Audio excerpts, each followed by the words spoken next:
Hi అండి. తెలుగు కథల ప్రపంచంకు స్వాగతం. ఇవాళ ఈనాడు ఆదివారం పుస్తకాలలోని కొన్ని చిన్న కథల్ని వినేద్దామండి. మనసులో మాట. విక్రమపురి రాజ్యాన్ని విక్రమసింహుడు పరిపాలించేవాడు. తన ఆస్థానంలో తెలివైన వ్యక్తి ఒకరు ఉంటే బాగుంటుందని రాజుకు అనిపించింది. అలాగే అతనితో యువరాజుకు తెలివితేటలు పెరిగేలా శిక్షణ ఇప్పించాలి అని కూడా అనుకున్నాడు. అదే విషయం మంత్రికి చెప్పి రాజ్యమంతటా దండోరా వేయించాడు. రాజ్యంలో తెలివైన వ్యక్తి ఎంపిక జరుగుతోంది. మీలో ఎవరైనా తెలివైన వారు ఉంటే పరీక్షకు రండి. గెలిచిన వారికి ఆస్థానంలో కొలువు దొరుకుతుంది అని దాని సారాంశం. ఆసక్తి ఉన్న వారందరూ తండోపతండాలుగా తరలివచ్చారు. ఒక్కొక్కరినే రాజు తన ముందుకు పిలిపిస్తున్నాడు. నా మనసులో ఏముంది, ప్రస్తుతం దేని గురించి ఆలోచిస్తున్నానో చెప్పండి అని వాళ్ళను అడుగుతున్నాడు. ఒక్కరూ సరిగా సమాధానం చెప్పలేదు. మరికొందరు సరైన సమాధానమే చెప్పినా రాజు ఒప్పుకోవటం లేదు. ఇంతలో వివేకవర్మ వంతు వచ్చింది. మిగతా వాళ్లను అడిగిన ప్రశ్ననే రాజు వివేకవర్మను కూడా అడిగాడు. ప్రపంచంలోని రాజ్యాలన్నింటిలోకెల్లా విక్రమపురి ప్రజలు సంతోషంగా ఉన్నారు. ఇదే విషయం మీ మనసులో ఉంది. ప్రజలకు మరిన్ని సంక్షేమ పథకాలు అందించి పాలనలో మిమ్మల్ని మించిన వారు లేరన్న నిజాన్ని మరోసారి ప్రపంచానికి చాటాలనుకుంటున్నారు.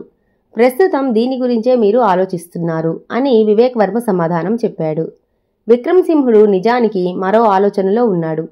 కానీ కాదు అనడం తన గౌరవానికే భంగం. అందుకే వెంటనే అద్భుతం వివేకవర్మ, అద్భుతం. నువ్వు 100% నిజమే చెప్పావు. నీకు ఆస్థానంలో కొలువు ఇస్తున్నాను.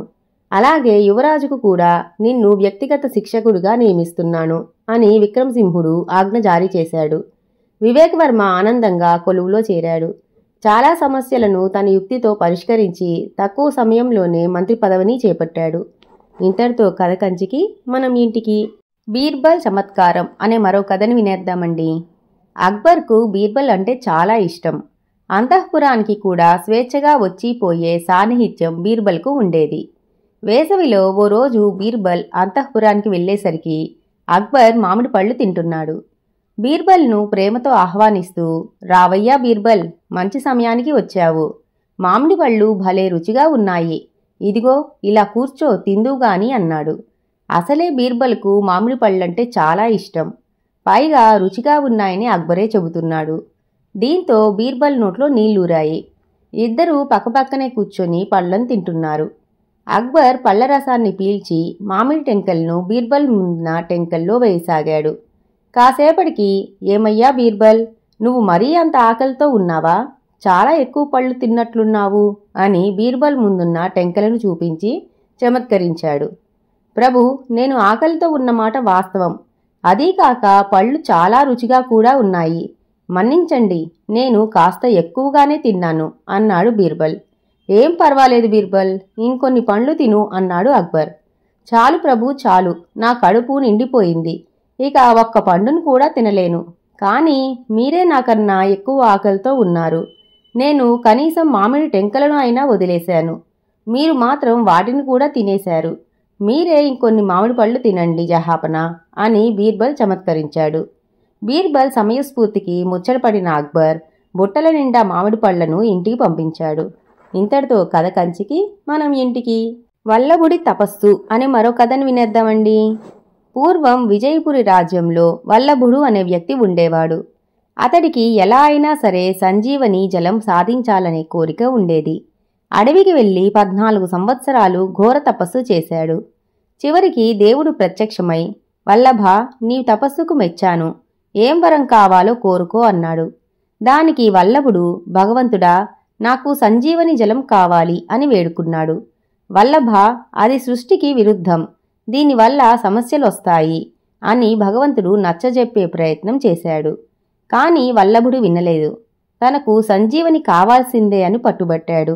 చివరికి దేవుడు అతడికి సంజీవనిని అనుగ్రహించి అదృశ్యమయ్యాడు. వల్లభుడు పట్టరాని ఆనందంతో కేరింతలు కొట్టాడు, గెంతులు వేశాడు.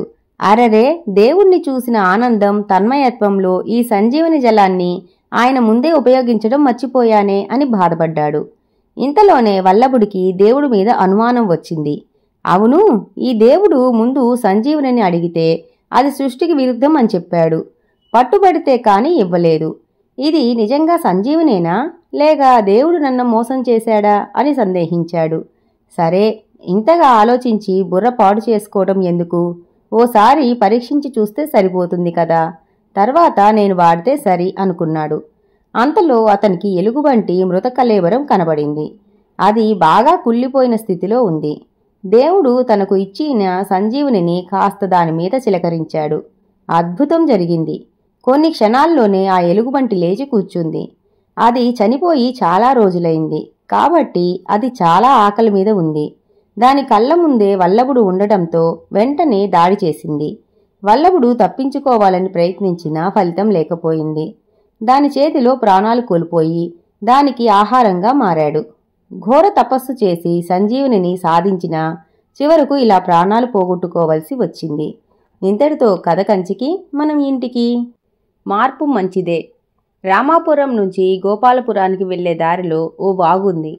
ఒడ్డునున్న దారి పక్కన ఒక మామిడి చెట్టు, ఒక తుమ్మ చెట్టు చిన్నప్పటి నుంచి ఎంతో స్నేహంగా ఉండేవి. కొంతకాలానికి అవి కాయలనిచ్చే స్థాయికి చేరుకున్నాయి. పూత కాతను చూసి ఎంతో సంతోషించాయి. బాటసారులు చాలామంది మామిడి చెట్టు దగ్గరికే రావటం, మామిడికాయలను రాళ్లతో కొట్టడం చూస్తున్న తుమ్మ చెట్టుకు ఈర్ష్య మొదలైంది. దాంతో మామిడి చెట్టుతో మాట్లాడటం మానేసింది. మిత్రమా, కొన్ని రోజుల నుంచి నువ్వు నాతో మాట్లాడటం లేదు.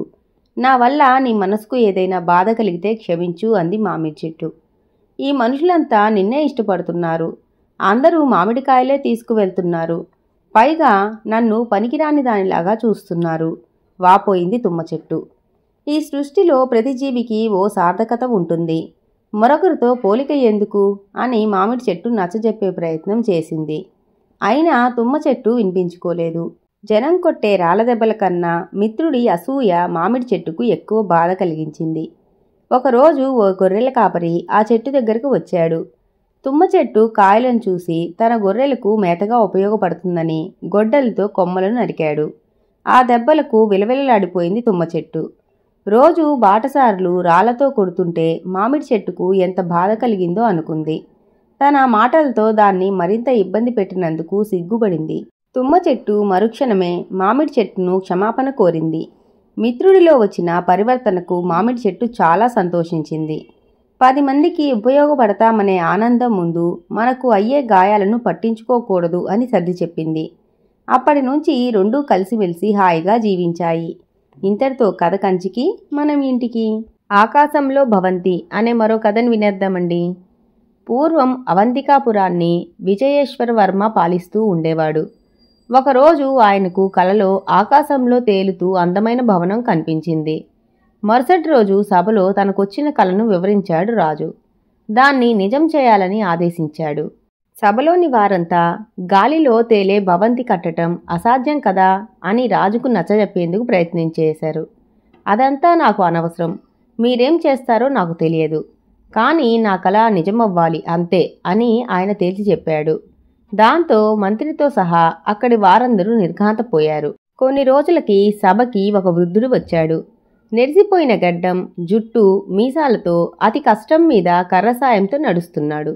నాకు అన్యాయం జరిగింది, న్యాయం చేయండి అని రాజును కోరాడు.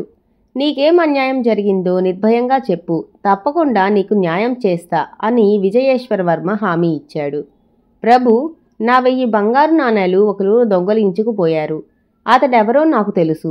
నా నాణేలు నాకు ఇప్పించండి అని ఆ వృద్ధుడు విన్నవించాడు. ఆ దొంగతనం ఎవరు చేశారు అని ప్రశ్నించాడు రాజు.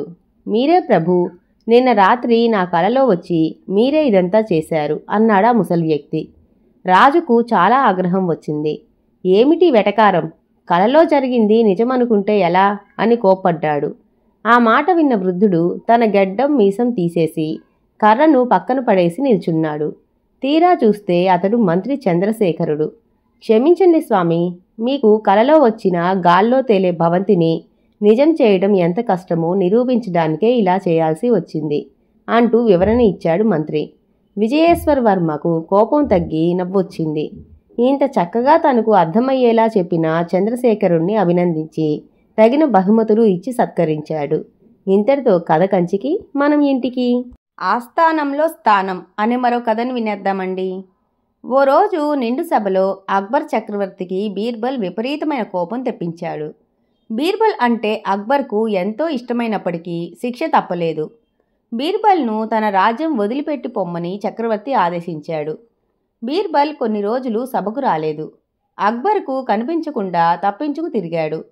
ఒకరోజు అక్బర్ వేటకని అడవి మార్గంలో వెళ్తున్నాడు. అప్పుడు ఓ వ్యక్తి అక్బర్ను చూసి వెంటనే చెట్టెక్కడం ప్రారంభించాడు.